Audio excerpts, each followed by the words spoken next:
안녕하십니까. 혼탁한 시장 쪽 진실을 탐색하는 시간, 더 워룸 2부 여러분의 전략사령관 이종훈입니다. 어제 시장은 마이크론 훈풍을 타고 강하게 반등했습니다. 삼성전자와 SK하이닉스가 시장의 심장을 다시 뛰게 했고 코스피는 장중 9,000피를 다시 회복했죠. 하지만 오늘은 완전히 달랐습니다. 코스피는 5% 넘게 급락하면서 8,400선 초반까지 밀렸고 코스닥도 850선 초반까지 내려왔습니다. 장중에는 매도 사이드카가 발동했고 코스피 시장에는 서킷 브레이커까지 다시 발동을 했습니다. 불과 며칠 사이에 급락, 반등, 다시 급락이 반복되고 있습니다. 이 정도면 시장은 단순 조종장이 아니라 변동성의 체급 자체가 달라진 장이라고 볼 수 있을 것 같습니다. 오늘의 급락이 펀더멘탈의 훼손인지 아니면 쏠림과 레버리지 그리고 반기말 수급이 만든 변동성의 충격인지 공포를 사야 할 때인지 아니면 공포 속에서도 더 기다려야 할 때인지 정말 많은 질문을 들게 만드는 하루였습니다. 지금부터 더 워룸 가동합니다.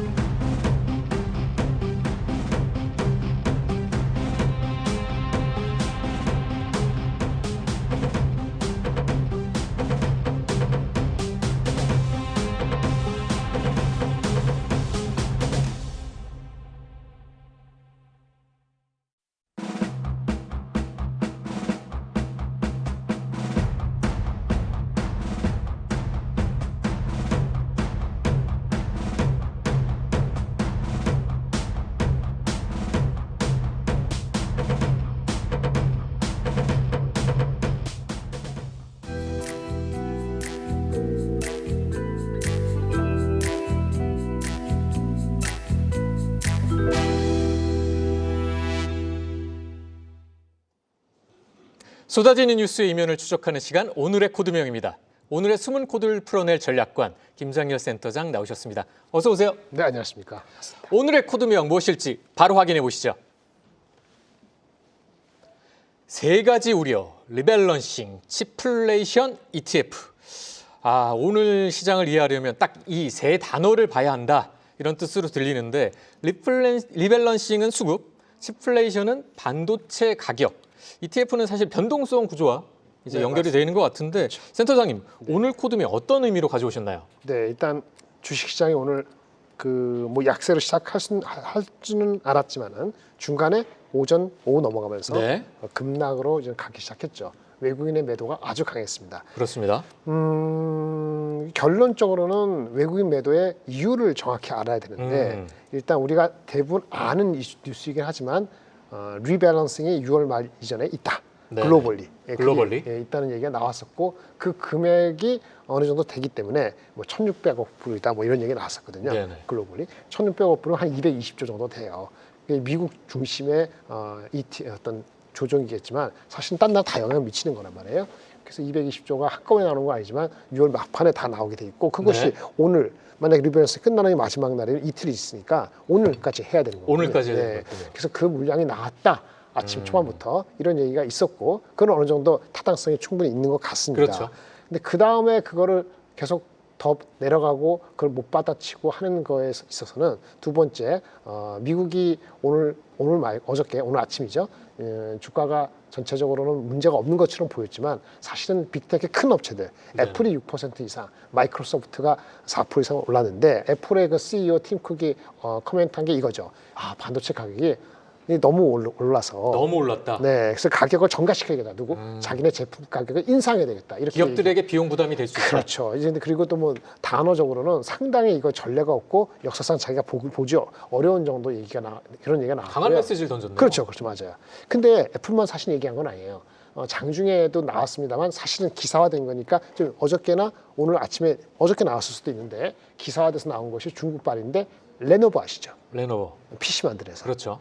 중국 회사인데 예전에 IBM에서인데 얘네들의 그 CEO인지 누가 코멘트한 게 보니까 반도체 가격 상승이 2030년까지 지속될 수 있다. 2030년까지. 그러면 이제 PC 업체는 어떻게 하는 얘기냐? 이런 얘기겠죠. 비용에 대한 우려. 네, 이게 칩 인플레이션, 칩플레이션이 아니고 뭐라고 설명할 수 있겠습니까? 그러면은 당연히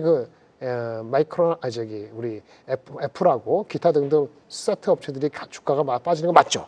그렇습니다. 그런데 문제는 그렇다면은 이렇게 생각하는 거예요. 일단 반도체 가격이 계속 올라가니까 반도체 업체들의 올해 실적 또는 이게 내년까지 되면 내년 실적까지 좋다는 거는 명확한 건데 그렇죠. 계속적으로 이렇게 패턴이 되면 언제까지 그러면 세트 업체들이 이거를 문제 안 삼고 될 수 있느냐. 언젠가 네네. 공급이 늘어날 텐데 이런 걱정을 미리 한 것 같아요.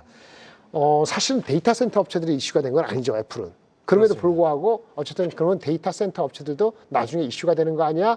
라는 생각이 들 수 있는데 데이터 센터 업체들이 펀딩을 잘하거나 아니면 그 자기의 비즈니스 모델이 좋아서 돈을 계속 벌 수 있으면 우리 거 곡괭이를 좀 높게 가져가더라도 AI가 대세니까 아무 상관 없겠죠. 저번에 말씀드린 것처럼 맞습니다. 그냥 기호지세 달리는 말에 달리는 거고 내려가면 죽으니까 그렇게 투자를 하는데 사실은 오늘 처음 나온 뉴스는 아닌데 좀 조금 지났습니다만은 엔트로피가 달리 오픈 AI는 IPO를 하는 거야 마는 거야 쉽게 돼 이런 얘기가 있었거든요. 논란이 오늘, 있었죠. 맞아요. 오늘 뉴스가 나온 것 같아요. 어저께 오늘 나온 게 오픈 AI가 IPO를 미룰 수밖에 없다. 미뤄질 것 같다는 얘기가 나왔어요. 네네. 그럼 어떻게 되죠? 같다는 거죠. 네, 펀딩이 안 되는 거잖아요. 만약에 미뤄지면은. 그렇잖아요. 그러면 오픈AI가 투자를 하는데 주춤하는 거 아니야라는 생각을 할 수 있는데 관련된 회사가 일본의 소프트뱅크 시가총액 2등인지 3등인지 키옥시아 다음인데 얘가 주가가 계속 빠져서 오늘 12% 빠졌었거든요. 그러니까 이런 것들이 같이 연동되면서 어우러졌어요. 그러니까 칩 인플레이션이 따로 있는 게 아니고 칩플레이션이 칩플레이션 반도체 사가는 곡괭이 사가는 업체가 쉽지 않다더라. 나중에 부메랑이 할까? 그럼 데이터 센터들도 펀딩이 잘 되면 되는데 안 되면 어떡하지? 오픈AI는 뭐야? 이런 게 생각이 들면서 빠진 거고 맨 마지막에 한 5%, 4%, 3%, 2% 빠질 수 있겠죠. 미국이 한 반도체가 3% 올랐는데 장비 올랐는데 다른 게 빅텍 빠져나오면 대한민국 있으면 이게 한 3%이 정도 빠질 수도 있는데 더 빠진 거는 더 빠진 거는 매도가 매도를 부르는 그 증폭되는 효과가 우리가 2배 ETF가 있잖아요. 레버리지 다. 예, 2배 ETF 빠지면은 그 종가 끝나기 전에 그 채워내야 된단 말이에요. 채워내는 게 아니고 팔아야 되는 거죠. 그렇죠. 내려가면 팔아야 되고 올라가면 따라 붙어야 된단 말이에요. 그러니까 올라가면은 3% 올라갈 게 5% 올라가는 거고 내려갈 때는 3% 빠지니까 본주를 또 팔아야 된단 말이에요. 그러면 네네. 3%가 5% 빠지는 거라서 ETF가 내려가는데 증폭했다. 그래서 인플레이션, 칩플레이션, 그다음에 처음에 리밸런스, ETF의 수급에 못 받쳐주는 것까지 겹치다 보니까 정말 복합적이네요. 그러니까 주가가 빠질 수밖에 없어요. 알겠습니다. 더 빠진 거. 일단은 반기 말에 리밸런싱 매물이 계속해서 나오고 있다 이런 뷰고 기관과 또 외국인의 포트폴리오 재조정이 이어지면서 지수 변동성도 키우는 거고 말씀하신 것처럼 메모리 가격 상승 이른바 치플레이션 기업 메모리 가격 상승이 기업들에게 이제 비용 부담으로 전가가 될 수 있는 거잖아요. 맞습니다. 메모리 가격 상승, 이 반도체 기업에게는 긍정적일 수 있지만 메모리를 직접 사용하는 기업들에게는 분명 원가 부담이 될 수 있겠죠. 또 말씀하신 것처럼 단일 종목 레버리지 ETF도 변동성을 키우고 있습니다. 자, 삼성전자, 하이닉스 이 수급이 집중된 상황이기 때문에 이 ETF 리밸런싱까지 겹치게 되면 말씀하신 것처럼 상승과 하락의 진폭이 더 커질 수 있는 그런 장세인 것 같습니다. 이번 주 시장 정말 극단적인 것 같은데 코스피가 장중 이제 8,100선까지 밀렸습니다. 올해 들어 5번째 서킷 브레이커가 작동을 했는데 한 달 새 3번이나 이 서킷 브레이커가 나왔다는 건 단순히 오늘 좀 많이 빠졌다 이런 개념으로 접근하기는 어려울 것 같고 이 지금 시장 변동성의 체급 자체가 많이 바뀐 것 같은데 어떻게 맞습니다. 보시나요? 아까 우리 시작하기 전에 제가 말씀드렸는데 2배 ETF 자체가 원래 목적 자체가 아주 이상한 건 아니에요. 네. 늦게 들어오신 분들은 그동안 기회 비용을 기회 손실이죠. 그때 일찍 못 네. 들어왔으니까 올라타서 그 올라타서 만회하는 거. 한 번에 근데 돈은 조금만 들여서 네. 이렇게 하면 기회가 많은 거니까 좋을 수도 있죠. 상승만 계속하면은 그렇죠. 그렇게 들어온 건데 우리가 5월 20일에 상장됐잖아요. 2배 ETF가 삼성하이닉스가. 네. 근데 그 2배 ETF의 AUM에서 결국은 거기에 몰린 자금이죠. 그 몰린 자금이 얼마 정도냐? 현재 우리가 하루에 거래되는 그 우리 코스피가 한 40조 정도 되거든요. 근데 이 40조보다 더 높아요. 더 많아요. 더 높다. 50조, 60조니까 우리 거래 대금의 130%, 150% 얼마든지 한 더 높아요. 100%를 어쨌든 훌쩍 네. 상회하는. 근데 그것도 삼성과 하이닉스에 몰빵이 돼 있단 말입니다. 몰빵이 돼 있고 우리 하루 거래량 대비했을 때 너무 많은 자금이 여기 들어와 있다는 게 문제입니다. 그게 문제군요. 예. 왜냐면 미국도 2배 ETF 레버리지가 있단 말입니다. 걔네들은 첫 번째 미국의 거래 대금 대비했을 때 ETF의 2배 ETF의 AUM이 Asset Under Management가 3, 40%밖에 안 돼요. 30, 40% 많이 분산돼 있군요. 아니 3, 40%밖에 안 되고 규모가 작고 하루 거래량이 소화시킬 수 있는 네네. 내에 있고 그것도 한 종목이 아니죠. 여러 종목에 들어있잖아요. 그래서 집중도가 삼성전자 하이닉스 25%, 30% 해가지고 55%가 아니잖아요. 미국. ETF의 본질이 맞는 거네요. 그렇죠. 네, 많이 분산돼 있어요. 그러니까 우리나라도 삼성전자 하이닉스가 아니고 삼성전자 하이닉스의 뭐 시가총액 비중이 뭐 30% 옛날처럼 돼 있고 네네. 많이 분산돼 있으면 이런 임팩트가 적을 겁니다. 그거는 근본적으로 ETF를 안 만드는 이유는 여기서 돈을 벌 수 있으니까 그런 거 아니겠어요? 이게 다 꼬였어요. 그래서 ETF는 지금 상태에서는 근본적인 어떤 대책이 나오기도 쉽지 않지만 이 상태에서는 이 변동성은 어떻다? 새로운 노멀이다. 새로운 적응을 하셔야 되고 적응을 적응해야 못 하시면 되는구나. 하지 마셔야 되고. 아예 하지 말던가. 적응 못 하면 보세요. ETF가 두배 ETF가 하루 20% 올랐어요. 그다음에 20% 빠졌어요. 요거를 다섯 번 반복하잖아요. 5번. 하루 올라가고 내려가고 한 열흘 뒤에 계속 반복하잖아요. 아무것도 없을 것 같죠? 18% 빠집니다. 아하. 10번 반복하면 한 달에 2달 변하면 10번 하면 64%, 36%가 빠집니다. 복리, 역복리 효과 뭐 이런 걸 생각을 해야겠죠. 네, 그거 생각 안 하죠. 올라갈 때만 생각하는 거예요. 주가 레벨이 많이 올랐기 때문에 8,200이 바로 많이 될 수도 있지만 어느 순간 갑자기 내려갈 때는 걷잡을 수 없을 수도 있기 때문에 그렇죠. 그거를 생각하셔야 됩니다. 알겠습니다. 어쨌든 과거에는 이 대형주가 시장의 안전판 역할을 분명히 해줬습니다.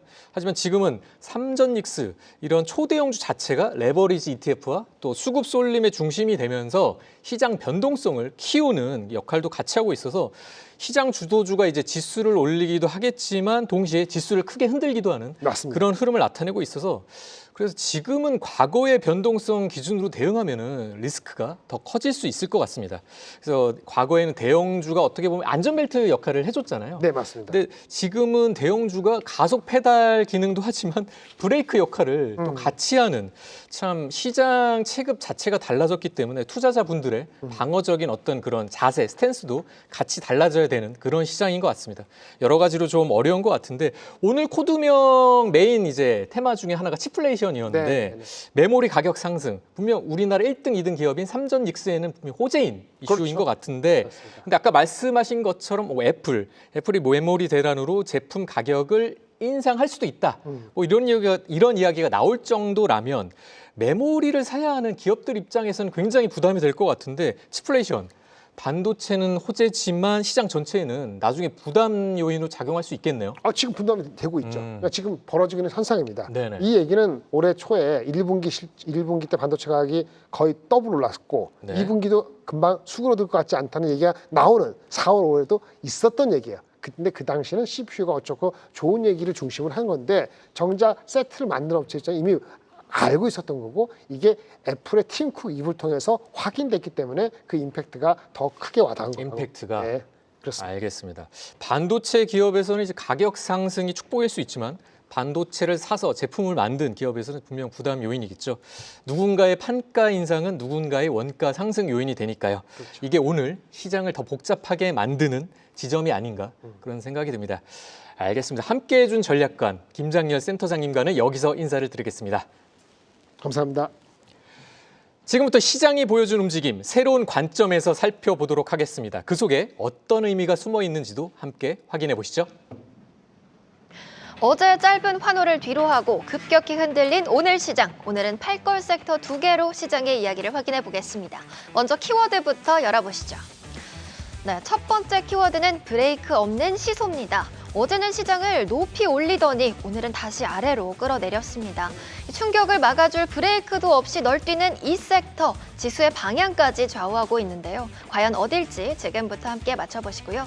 두 번째 팔걸 키워드는 돌고 돌아 제자리입니다.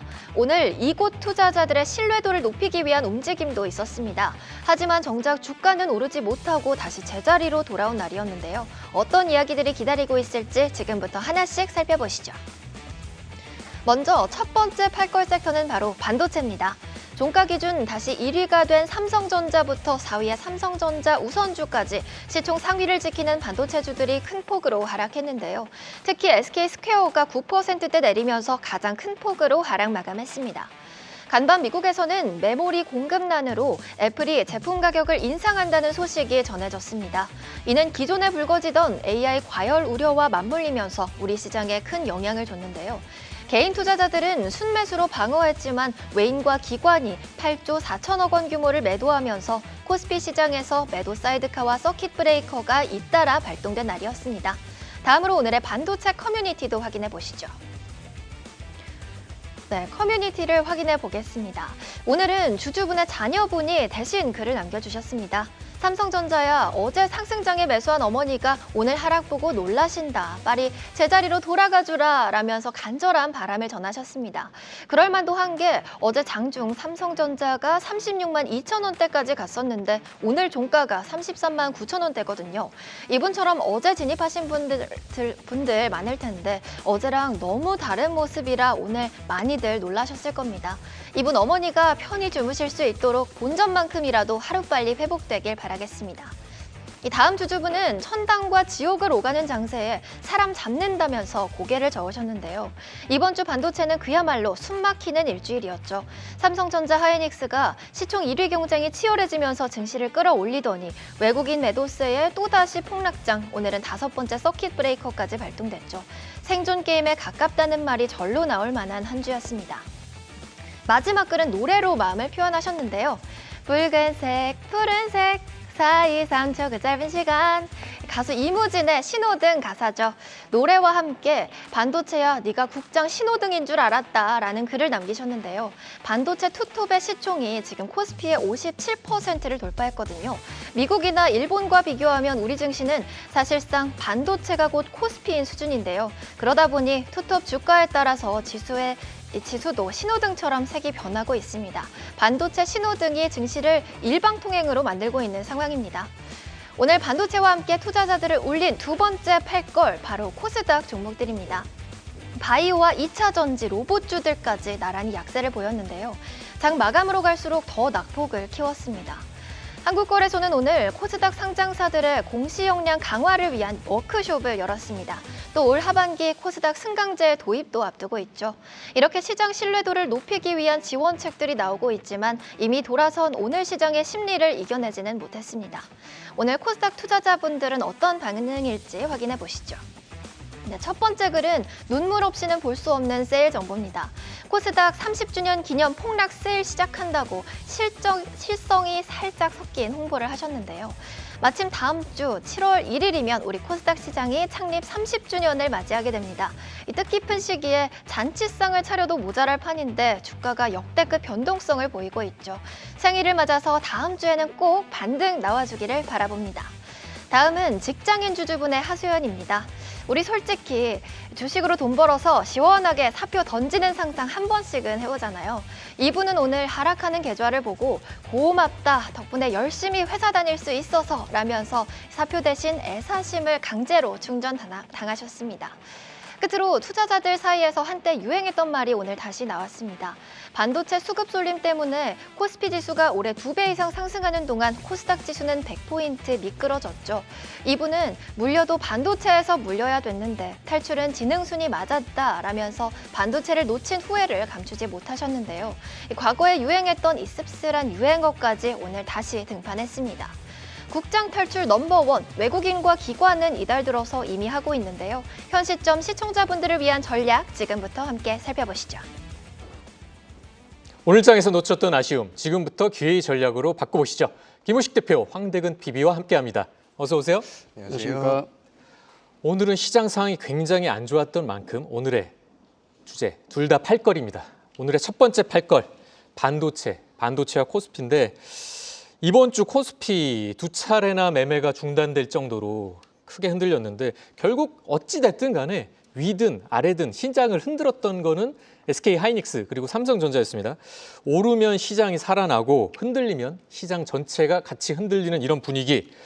지금 시장 흐름을 어떻게 해석을 해야 될까요? 이거 강한 주도주 장세로 볼 수가 있을까요? 아니면은 주도주 하나에 시장이 너무 의존하고 있는 매우 취약한 장세로 봐야 될까요? 어떻게 보십니까? 그 제일 안 좋은 게 그거죠. 갈 때는 혼자 가는데 네. 삼성전자하고 뭐 딱 있지 않습니까?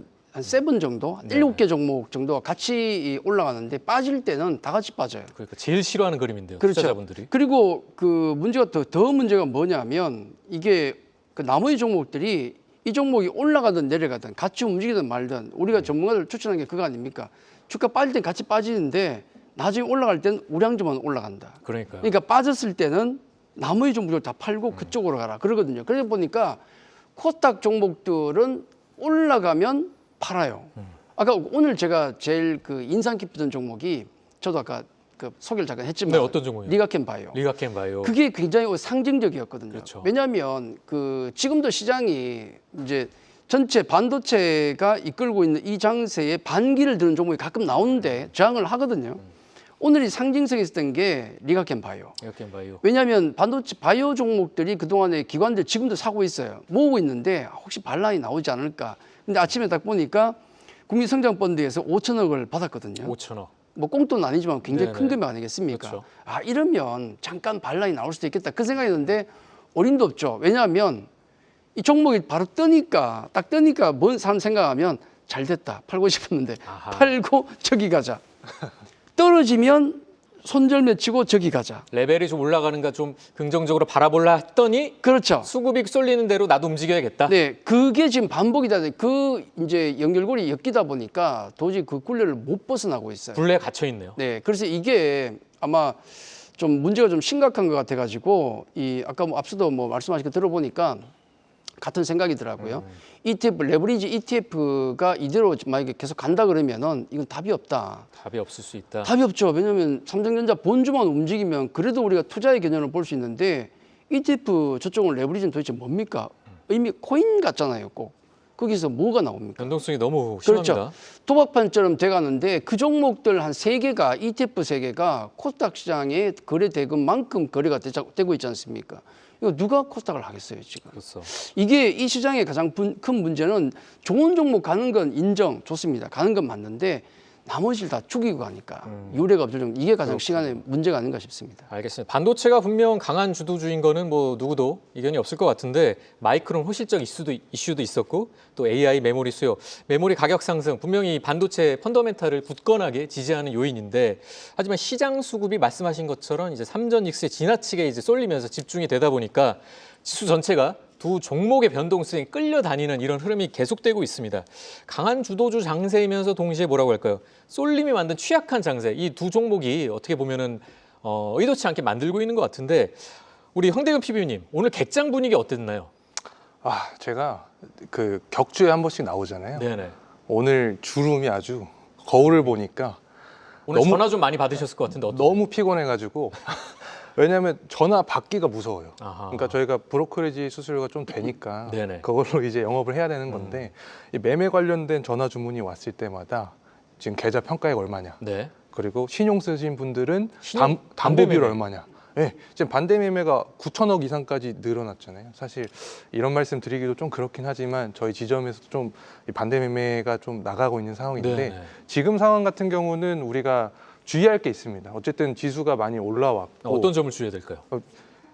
지수가 많이 올라왔기 때문에 이제 욕심이 있죠. 아, 내가 앞전에 샀으면 수익률이 이렇게 올라갔을 텐데 이것 때문에 아, 내가 가진 돈에서 플러스 알파로 좀 무리해서 하자. 아, 더 많이 넣어서 그걸 만회하겠다? 네, 신용 플러스 뭐 미수가 될 수도 있고 이런 부분이 현재 시장에서는 어떻게 보면 반대 매매 털고 다시 올라가고 그리고 또 내려갔을 때 반대 매매 또 털고 또 올라가고 이러면 사실 주식하기가 굉장히 어렵기 때문에 사실은 바이앤홀드 전략 그리고 그것도 본인이 갖고 있는 현금을 통해서만 매매를 하는 게 네. 지금 구간에서는 가장 안전하면서도 지속 가능한 플레이가 아닌가 싶습니다. 그렇군요. 자, 지금 외국인이 삼성전자 또 SK 하이닉스 중심으로 대규모 매도에 나서고 있는데 증권가에서는 여전히 반도체 저평가 그리고 미래의 상승 여력에 대해서 얘기를 하고 있습니다. 투자자분들 입장에서는 특히 이제 개인 투자자분들 특히 이제 최근에 단일 종목 레버리지 ETF 들어가신 분들 많이 혼란스러우실 것 같은데 파는 돈은 사실 현실이잖아요. 사고 파는 돈은 우리의 현실인데 사실 증권과 금융권에서 얘기하는 그 저평가 논리는 미래의 영역이기도 하기 때문에 이럴 때는 어느 쪽을 조금 더 봐야 될까요? 어느 사이드를 좀 집중해서 봐야 될까요? 오늘 그 삼성전자나 SK하이닉스가 물론 야 삼성전자 세더라고요. 또 막판 올라오더라고요. 맞습니다. 꼬리를 달면서 위로 올랐어요. 또 깜짝 놀랐는데 또 남들 다 주이고 혼자 올라가는 거 아닙니까? 근데 어쨌든 삼성전자와 SK하이닉스가 오늘 급락이 장중에 10% 나오고 하이닉스는 많이 빠졌죠. 이게 비싸서 빠진 건 아니잖아요. 그렇죠. 분명한 그동안 증권가의 뭐 컨센서스 상향 리포트라든가 이런 추이를 봤을 때는 그럼요. 그게 만약에 맞다면 지금 비싸서 빠진 건 아니거든요. 그럼 빠진 이유는 오늘 뭐 핑계를 댄 건 뭐 예를 들어 애플 제품 가격 올린 거 그게 식품을 올리면 당연히 이제 수요가 떨어질 거니까. 그렇습니다. 그럼 메모리 반도체 수요도 떨어질 거 아닙니까? 그 연결 비용 연결고리. 부담 이슈가 있었죠. 그럼요. 그게 만약에 장기적으로 지속된다면 그건 버틸 수가 없어요. 메모리 업체들도 버틸 수가 없고. 그리고 또 하나 나온 게 그 오픈 AI 얘기 또 나왔지 않습니까? 오픈 AI. 오픈 AI 얘기 나오니까 바로 저기 어디가 박살났습니까? 일본의 소프트뱅크가 바로 박살났죠. 맞습니다. 소프트뱅크 같은 경우는 지금 오픈 AI에 거의 올인 상태지 않습니까? 심지어 뭐 현대차 지분까지도 매도해가지고 거기 다 들어갔는데 이 두 가지가 좀 핑계거리가 된 것 같은데 이건 뭐 몇 번 나왔던 얘기기도 하고 네. 그리고 이런 그 모멘텀이 깨진 듯 말 듯한 얘기는 많이 나왔다는 겁니다. 근데 이게 누적이 되면 데미지가 쌓이게 되면 사람들이 의심을 하게 되겠죠. 의심. 어차피 이 외국인들은 뭐 다 아시다시피 비중이 차 있기 때문에 계속 팔아야 돼요. 기계적으로 또 매도를 하고 매수를 합니다. 무조건 매도를 해야 네, 돼요. 프로그램 일단은. 물량도 있고요. 아니 그럼요. 근데 이게 그 제가 이제 뭐 약간 심하게 말씀드리면 삼성전자가 예를 들어서 뭐 한 20% 이상 급락이 추가적인 급락이 나온다면 팔 필요 없겠죠. 그건 뭐 당연히 캐파가 내려가니까. 네. 그게 아니라면 기계적으로 계속 팔아야 되는데 사람들이 이제 의심을 하게 되면 누적 데미지가 있어요. 의심을 하게 되면 그때는 안 받아줄 거 아닙니까? 지금부터 이제 의심을 좀 짙게 할 것 같아요. 투자자분들 입장에서. 그렇죠. 의심이 많아지면 지금 레버리지 들어가신 분들하고 의심을 하기 시작하면 외국인의 물량 안 받아준다고요. 근데 문제는 외국인을 팔아야 되니까 그러면 주가가 밀리게 되는 거죠. 홍 PB님 뭐 하실 말씀 있으신 것 같아요. 이게 너무 정확한 게 네.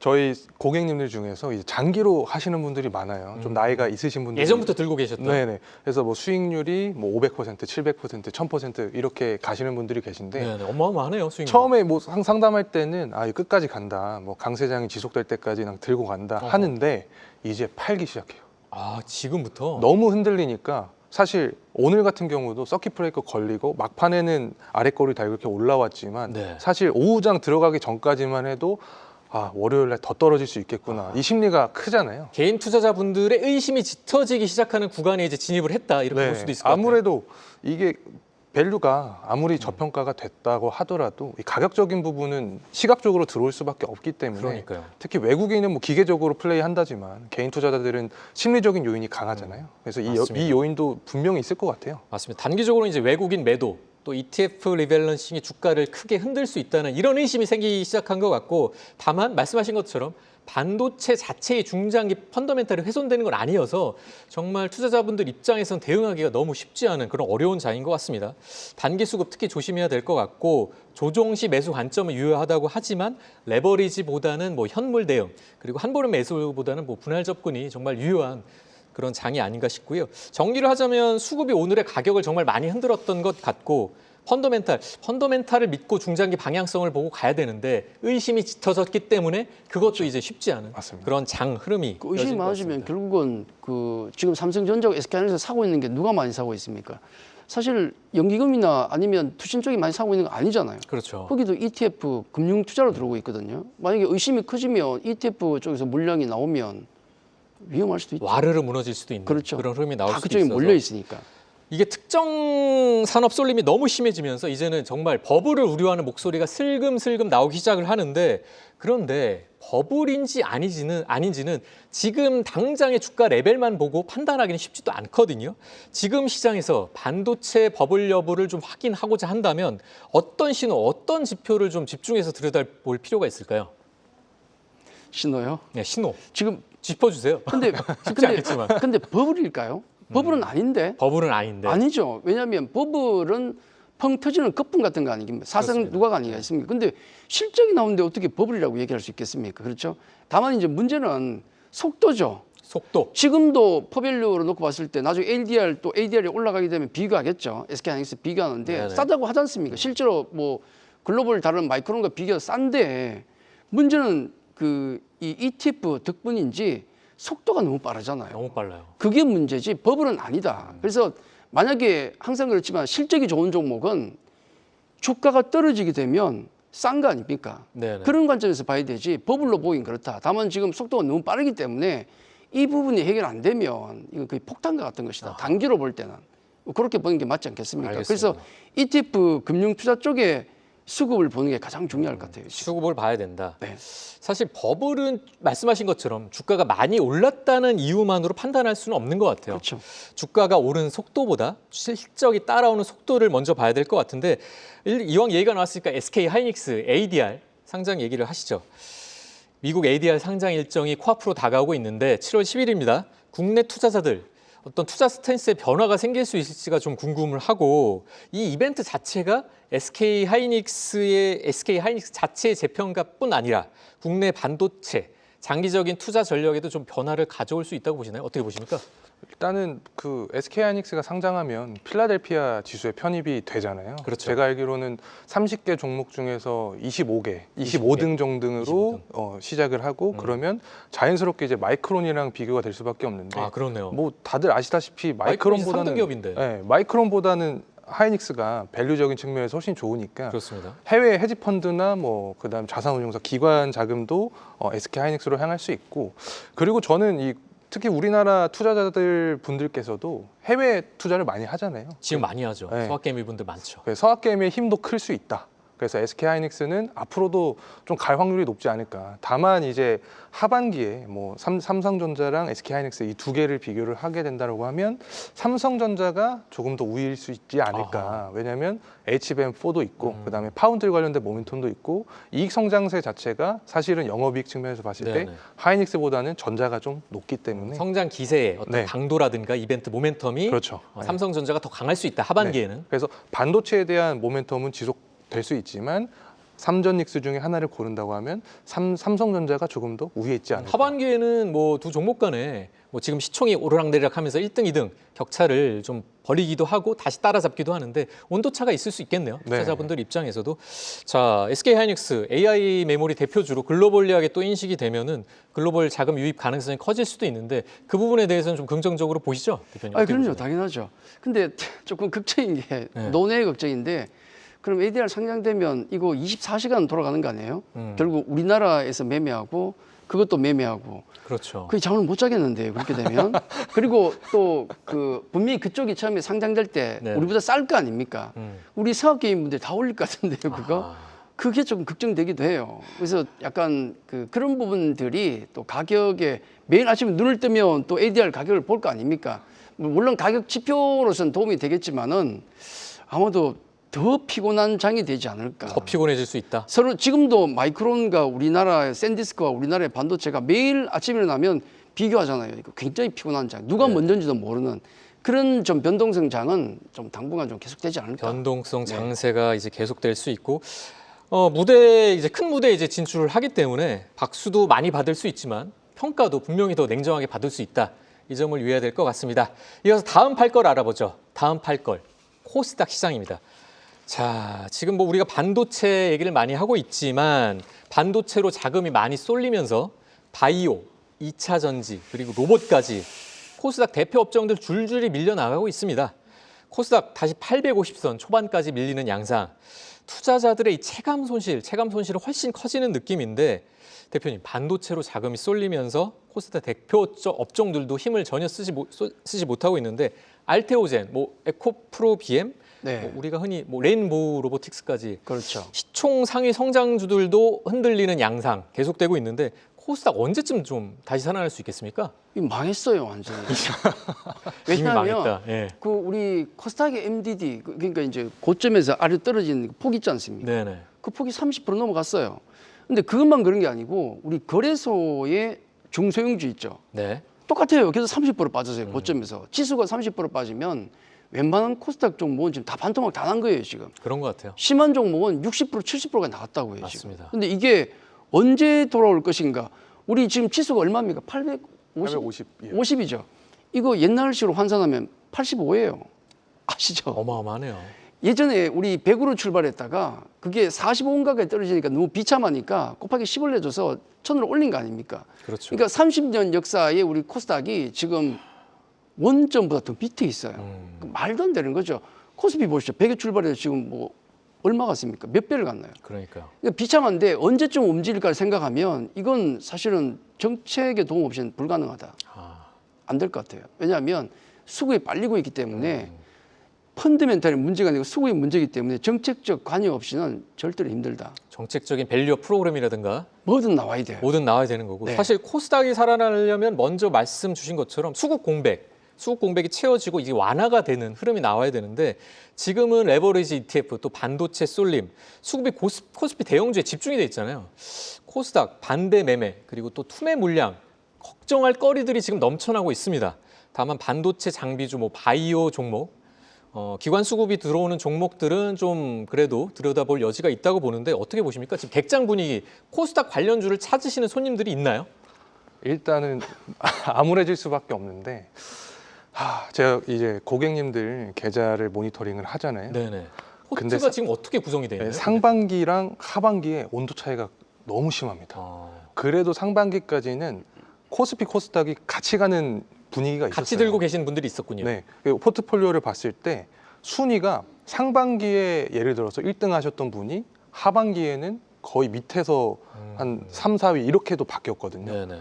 그러니까 이게 양극화가 너무 심한 상황이 양극화가 됐고 심해지고 있고. 그리고 또 이게 제가 한 가지 생각하는 거는 사실 코스닥이라는 시장이 꿈과 희망 그리고 성장을 통해서 어떻게 보면은 국민들이 좀 투자하고 기업이 커가는 시장이 코스닥인 지금 시장인데 코스피의 꿈과 희망을 가지신 분들이 많이 들어와 있어요. 그러니까요.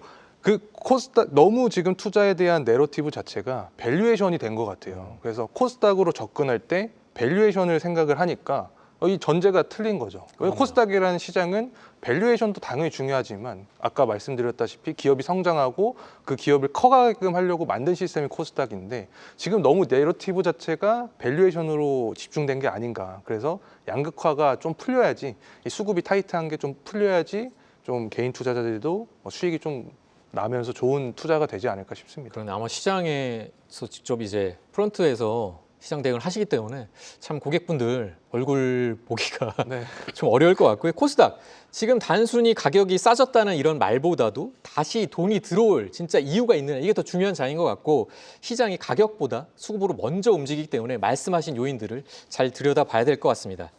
글로벌 M&A, ESS 성장, 또 뭐 엔터 관련해서는 뭐 빅뱅이라든가 또 뭐 하이브 쪽에서는 이제 우리 잘 아십니까? 네, BTS 또 공연 이슈가 많이 있는데 각각 호재거리가 분명히 있는 것 같긴 해요. 있는데 주가는 좀처럼 반영을 안 하고 힘을 쓰지 못하고 있습니다. 그렇죠. 호재가 있는데도 못 가고 있는 이 코스닥 업종들 무시를 해야 될까요? 아니면은 그래도 시장이 관심을 돌릴 때를 기다려서 좀 계속 트래킹을 해야 될까? 어떻게 보세요?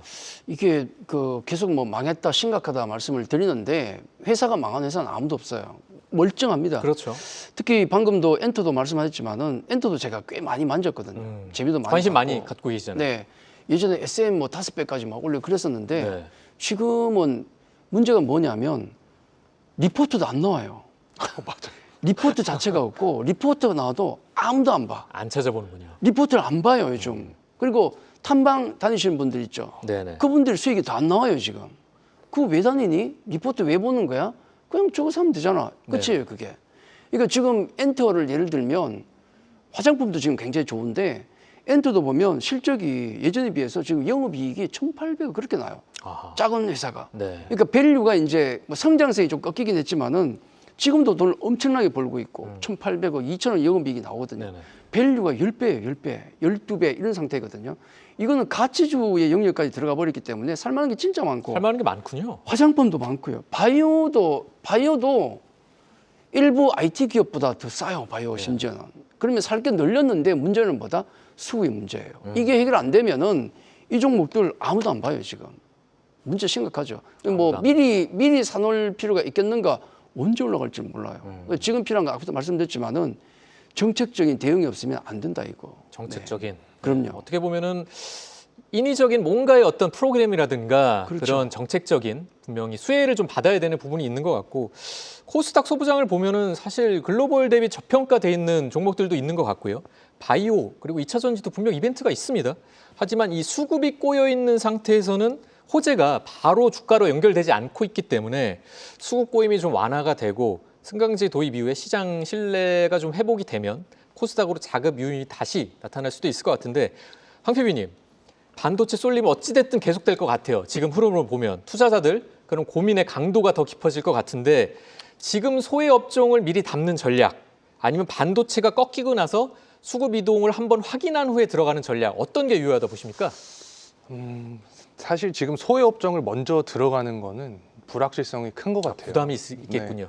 이게 사실 코스닥의 차트만 보더라도 줄줄 셉니다. 어제는 제가 딱 보고 나서 이제 지지를 해주나 싶었는데 오늘 코스피 빠지면서 또 같이 빠지더라고요. 그래서 소외업종을 뭐 잘 선택하면 하루 정도는 먹을 수 있겠지만 오늘 뭐 예를 들어서 개별주 중에 금호타이어라는 종목이 금호타이어? 갑자기 상한가 치려고 이렇게 올라오더라고요. 네네. 그래서 이제 장이 좀 혼란스러우니까 개별주도 해주겠구나라는 생각이 들었는데 올랐다 다시 빠지더라고요. 그러니까 이게 힘이 약하다는 소리거든요. 상반기만 하더라도 이런 종목은 그냥 상한가 쳐줬는데 지금 워낙 이 반도체 쏠림 현상이 크고 떨어졌을 때 저가에서 들어오기 때문에 힘이 약하지 않나. 그래서 일단은 반도체 자체가 지수를 추종하는 베타 값이라고 생각을 합니다. 네. 그래서 이거는 뿌리처럼 반드시 포함이 되어 있어야 하고 차라리 그렇군요. 현금을 들고 있는 게 낫지 않을까 싶습니다. 알겠습니다. 코스닥 지금 먼저 사는 그 용기보다는 말씀하신 것처럼 골라 사는 눈이 더 중요할 것 같은데 소외됐다는 이유만으로 사는 건 지금 시장에서는 전략이 아닌 것 같아요. 네. 코스닥이 사실 30주년을 앞두고 있는 이 자리인데 아까 말씀하신 것처럼 30년 돌고 돌아 이제 제자리다. 제자리 걸음을 하고 있다. 제자리 밑입니다. 네, 제자리 밑이다라는 이런 씁쓸한 이야기도 나오고 있는데 사실은 뭐 승강제 도입이라든가 부실 기업 퇴출 강화 또 공시 투명성 개선 정부 입장에서도 많은 노력을 하면서 코스닥 밸류 프로그램을 정책적으로 좀 이행하려고 이식하려고 하는 것 같은데 코스닥이 다시 살아나려면 이제 예전처럼 테마를 보고 따라가는 그런 추세가 아니라 실적 또 투명성을 갖춘 기업으로 자금이 좀 들어와야 될 것 같은데 그 기간 올해까지는 좀 힘들다고 보십니까? 어떻습니까? 아니요, 그건 지금 이 상황의 심각함을 우리 정책 당국에서 알고 있어요. 아시지 않습니까? 다 알고 있고 그리고 또 29일 이벤트가 있고 또 다음 주에서 7월 1일부터 이벤트가 있잖아요. 네네. 뭐 약발이 얼마나 있을지 모르겠지만은 아마 이런 그 불만들이 아마 들어가고 있을 겁니다. 네네. 그러면 아마 정책 당국에서 내놓을 거예요. 승강제로 해결되는 문제가 아니고 어딘가를 지금 멈춰야 돼요. 이 광기를 멈춰야 되는데 그것만 잡아주면 네. ETF 대책이 있어야 되거든요. 그거 안 잡아주면 이거 대책 없습니다. 계속 광기가 계속 가는데 가는 건 좋은데 나중에 그 무너졌을 때 그 누가 책임지겠습니까? 지금도 위험한데 다른 것도 무너지고 있지만은 그 선단에 있던 반도체도 언젠간 빠진다고요. 근데 네. 그냥 안 빠질 겁니다, 절대로. 그래서 그걸 생각하면 고민이 깊죠. 사실. 그렇군요. 참 쉽지 않을 것 같습니다. 코스닥의 반등은 주가 자체만의 문제만이 아니라 어떻게 보면은 정부 정책이라든가 여러 가지 것들이 복잡하게 얽혀 있는 신뢰 회복의 문제가 될 수 있다는 생각이 드네요. 오늘의 팔걸 두 가지 영역에서 한번 봤는데요. 참 시장 대응하기가 정말 쉽지 않은 것 같습니다. 후에는 뒤를 보게 하지만 전략은 이제 앞을 보게 만들어줄 수 있죠. 이제 내일의 기회를 향해 가보겠습니다.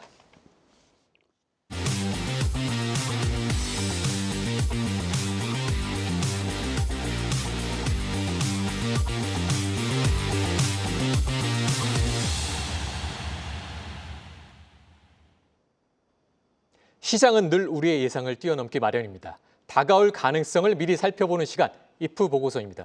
두 분이 가져나오신 시나리오를 한번 확인해 보시죠. 첫 번째 시나리오 보겠습니다. 첫 번째 이프는요. 29일 메가 프로젝트 보고의 숫자가 낯설다면 반도체 쏠림 지속 현상 대 코스닥의 순환매 시작. 우리 김우식 대표님이 갖고 오셨는데 반도체 쏠림이 계속 될까요? 아니면은 말씀하신 것처럼 코스닥 순환매가 좀 기대를 할 수 있을까요? 지금 최대 화두는 두 개밖에 없어요. 반도체, 코스닥 딱 두 개만 얘기하잖아요. 네네. 이거 안 된다, 이거 된다 그 얘기거든요. 이게 언제 뭐 전환될 것인가인데 3대 프로젝트, 메가 프로젝트 숫자가 낯설 거라 그랬어요. 네. 굉장히 셀 거라고 얘기하는 거 아닙니까? 만약에 우리가 지금 알고 있는 삼성의 뭐 10년 동안 뭐 1000조 이거에 맞춰 나온다 그러면은 별로 안 낯설 것 같아요. 아하. 이미 다 감 잡았으니까. 네네. 오늘 장비적 움직였잖아요. 네. 근데 그거 이상의 다른 기업도 그렇고 더 이상의 게 나온다 그러면은 아마도 반도체 쏠림이 좀 지속될 수가 있을 것이고 만약에 우리가 뭐 못 볼 거 볼 거 다 봤지 않습니까? 지금 시장도 그렇고 많이 봤습니다, 저희가. 그럼요. 뭐 큰 거 다 봤거든요. 그래서 나왔는데 익숙하다. 그러면은 아마도 오늘 움직였던 종목이나 반도체 쪽도 좀 조정이 좀 이어질 수 있다. 그러면 오히려 반대로 또 소외받았던 쪽, 아까 말씀드렸던 화장품이라든지 뭐 이런 실적이 되는 기관들이 코스닥을 안 사는 것 같지만은 사긴 사요. 사는 쪽은 뭐냐면 숫자 되는 쪽. 딱 한 세 군데밖에 없는데 앞서서 말씀드렸던 소부장이라든지 아니면 바이오 중에서 숫자 나오는 게 있거든요. 네네. 그런 기업들 화장품 사고 있는데 만약에 숫자가 익숙하다 그러면은 반대로 그런 쪽이 다음 주에도 돌아갈 수도 있다. 그런 생각 좀 더 해보고 있습니다. 다음 타자들에게 기회가 좀 돌아갈 그렇죠. 여지가 있는 거고 네. 정부 규모 또 세부 내용이 시장 기대치를 만약에 충족을 한다면 반도체 쏠림 뭐 이어질 수도 있을 것 같고 그렇죠. 하지만 숫자가 우리가 정말 익숙하다. 예, 익숙하다거나 큰일 납니다. 시장 기대보다 좀 약하다고 느낀다면은 네.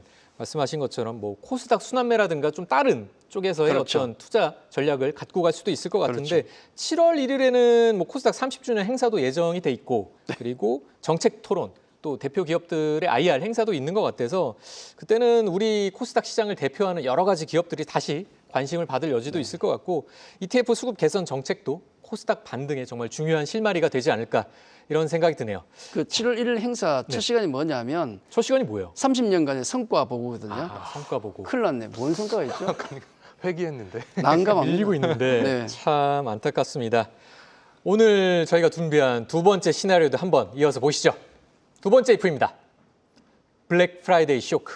다음 주에도 조정이 계속된다면 삼전 닉스 비중 확대 대 소외주 갈아타기. 어떤 관점에서 봐야 될까요? 저는 아직까지 삼전 닉스 비중을 확대해야 된다는 관점이 맞는 것 같아요. 내러티브가 깨진 거는 없고 네. 오늘 같은 경우에는 뭐 반대 매매도 있고 그다음에 그 투매가 투매를 부는 어떻게 보면 심리적인 요인이 강했다라고 생각을 하고 있습니다. 맞습니다. 그리고 또 우리가 반도체 하지만 요즘에 또 시장 분위기를 보면 사실 삼성하고 SK를 갖고 있는 지분 이 회사가 그렇죠. 네. 더 잘 갑니다. 맞습니다. 그래서 내가 만약에 삼성전자랑 하이닉스는 이전 비해서 너무 많이 올랐는데 싶었을 때는 뭐 예를 들어 삼성 쪽에는 삼성물산이나 생명 혹은 SK 쪽에는 뭐 SK 하이닉스 쪽에는 SK 이런 SK 관련된 종목들만 한 12개가 되더라고요. 그렇죠. 근데 저는 이제 그 종목 중에 SK가 좀 눈에 띄더라고요. 그 SK랑 SK 스퀘어, SK 하이닉스가 있는데 이렇게 지분율을 보니까 뭐 스퀘어 쪽은 32%, 그리고 하이닉스 이쪽이 20%인데 20%. 결국에 SK가 하이닉스를 갖고 있는 실질 지분율이 6.6% 정도 나옵니다. 네네. 그럼 이거를 지분 가치 계산하면 125조인데 125조. 현재 SK 시총이 59조입니다. 그러니까 괴리가 굉장히 큰 상황이에요. 괴리가 크네요. 그리고 또 이게 합병 가능성도 좀 생각을 해봐야 돼요. SK랑 SK 스퀘어의 합병 가능성. 이게 그 회장님께서 이제는 그 과세를 낼 때 이중 과세를 내고 있어요. 지금. 네네. 왜냐하면 중간에 스퀘어가 있기 때문에. 그렇네. 네, 그럼 이거를 합병을 시켜야 되는데 경영권을 좀 갖고 가려면 지분율 마지노선을 15%까지 유지를 해야 됩니다. 그러면 또 SK랑 스퀘어랑 시총이 4배 차이 나기 때문에 네네. SK 시총을 끌어올려야 되는 상황입니다. 그래서 하이닉스가 좀 부담스럽다. 그러면 지주사 이쪽도 좀 공략해 볼 수 있지 않을까 싶습니다. 공략의 여지가 있을 수 있고 다음 주에도 조정이 이어진다. 소외주에서 주도주로 포트폴리오를 교체하시려는 분들도 있을 것 같고요. 아우 많죠. 삼성전자, SK하이닉스 여전히 시장의 핵심입니다. 다만 직접 매수가 좀 부담스럽다면 말씀하신 것처럼 삼전닉스 지분을 보유한 지주사라든가 관련 대안 종목을 찾는 것도 해법이 될 수 있을 것 같고요. SK, 삼성생명, 삼성물산, SK 스퀘어 같은 지주사 그리고 관계사도 관심을 가지는 그런 기회가 될 수도 있을 것 같습니다. 주도주가 좀 조정을 받을 때 비중을 늘리는 전략은 이 어려운 시장에서도 여전히 유효하지 않을까 이런 생각이 드네요. 오늘 저희가 드린 이 두 가지 시나리오 기억하셔서 투자에 꼭 도움이 되시길 바라겠습니다. 오늘 저희가 준비한 내용은 여기까지고요. 출연해 주신 두 분의 전략가님 감사드립니다. 이번 주 시장 정말 극단적이었습니다. 하루는 공포가 시장을 덮쳤고 다음 날은 기대감이 시장을 끌어올렸고 오늘은 다시 변동성이 시장을 흔들었습니다. 좋아 보이면 이미 올라 있고 무서워 보이면 어느새 기회가 숨어 있기도 합니다. 오늘 우리 시장을 보면서 이런 생각이 들었습니다. 심장은 다시 뛰고 있지만 박동은 아직 불안정한 이 장세. 투자자의 포모가 어느새 공포로 변한 시장. 시장이 극단적으로 움직일수록 투자의 판단은 더 차가워야 할 것 같습니다. 시장을 이기는 전략, 더 워룸은 여기서 마무리하겠습니다. 함께해 주신 여러분 고맙습니다.